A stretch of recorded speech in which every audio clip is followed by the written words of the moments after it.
Halo, jumpa lagi dengan Saham Style Analytics. Bersama saya Usman Hidayat. Assalamualaikum warahmatullahi wabarakatuh. Bapak-bapak, ibu-ibu, teman-teman sekalian yang saya hormati, hari ini saya akan angkat sebuah topik mengenal dan menilai kinerja perdagangan saham pendatang baru indeks Kompas 100 ya.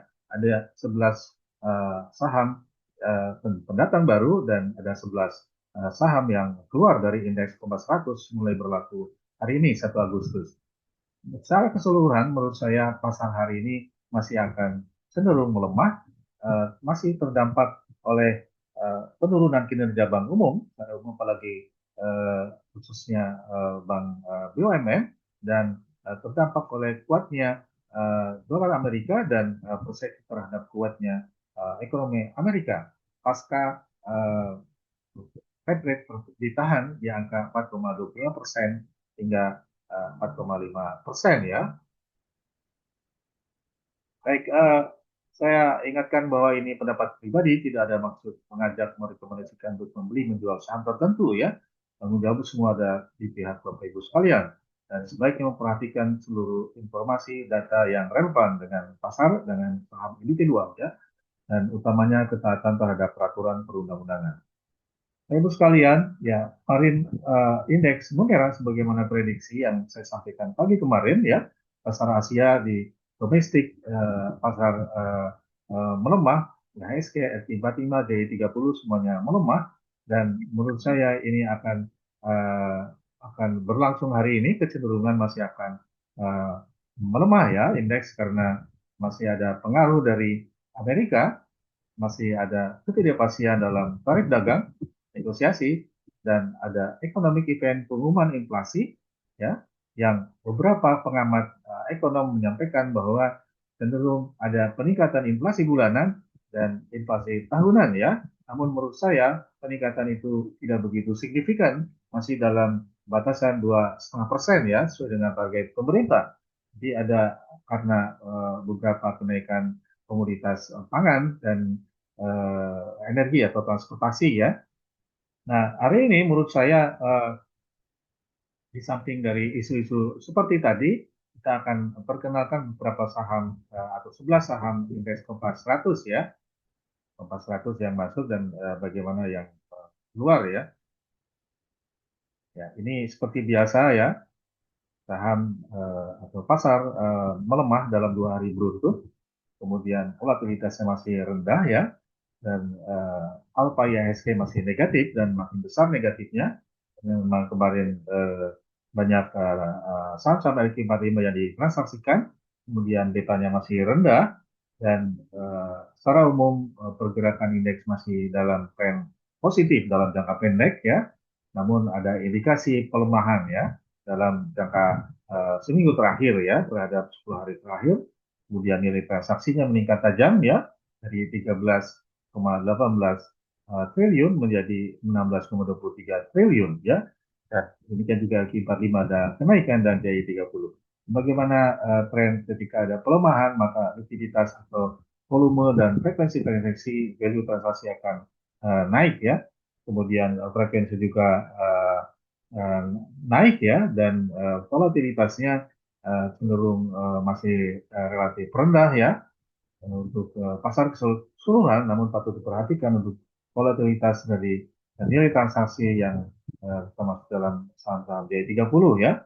Kemudian untuk trend frekuensi menurun ya, ini menandakan bahwa aktivitas transaksi diramaikan oleh saham-saham blue chip kemarin ya di 12,04 uh, uh, persen ya menjadi 9,93% ya secara keseluruhan. Kemudian LQ45 ada penurunan kecuali JI30. Jadi harap diperhatikan JI30 saham-sahamnya relatif lebih aktif ditransaksikan dan mengandung dengan demikian ada risiko yang lebih tinggi dibanding yang lainnya ya. Kemudian dari segi net foreign secara keseluruhan masih net buy kecuali untuk JI30 ada net sell ya. Nah, ini 11 saham yang baru masuk ke indeks Kompas 100, seluruhnya berkapitalisasi pasar 728 triliun, yang paling besar adalah DSSA ya, sekitar 499 triliun ya. Kalau kita urutkan secara sektor, bahwa sebagian besar adalah sektor consumer dan energi ya. Ini sesuai dengan potret dari perekonomian ya. Jadi energi dan food dan energi itu volatile goods ya, jadi yang memberikan pengaruh atau dampak perubahan harga yang lebih dynamic ya, lebih dinamis ya, lebih dinamis. Dan ini menggantikan saham-saham yang relatif lebih bervariasi pada periode sebelumnya ya. Consumer ada energi, ada health, ada healthcare, ada industrial ya, infrastruktur, teknologi. Namun secara kapitalisasi pasar yang keluar itu hanya 61,76 triliun, ini yang baru masuk ini jauh lebih tinggi, 727 atau 728 triliun, jauh lebih tinggi karena masuknya di SSA, di saham sektor energi untuk produksi batu bara ya. Di energi seluruhnya adalah terkait dengan batu bara, apakah produksi atau distribusi ya. Jadi untuk consumer ini ada online aplikasi dan services, kemudian plantation ya, penghasil CPO, kemudian ada food and beverage ya, dan terkait juga dengan CPO ya. CPO ini di APG dan CAA karena dalam beberapa hari terakhir ini harga CPO global meningkat ya. Jadi nanti Bapak Ibu harus perhatikan bagaimana kinerja saham ini dari produk-produk yang kita bisa analisa ya. Secara return kemarin ya, yang paling jatuh adalah STA, ASRI ya, dan yang paling baik adalah TCPI ya, untuk saham energi. Nah, oh ya, sebelum itu ini komposisinya yang paling tinggi adalah DSSA, yang paling besar bobotnya terhadap pembentukan indeks, yang paling rendah adalah ASRI, saham properti ya. Jadi kita perhatikan secara return di TCTI, TAPG, dan Buka. Jadi Buka ini relatif paling tinggi dari segi aktivitas transaksi dan harganya murah gitu ya. Kemudian yang paling rendah return kemarin adalah STAA ya. Bisa pastikan kemudian historical return ini saham-saham yang memiliki one week return yang paling tinggi adalah properti ya. Ini ada positif katalis dari penurunan suku bunga ya.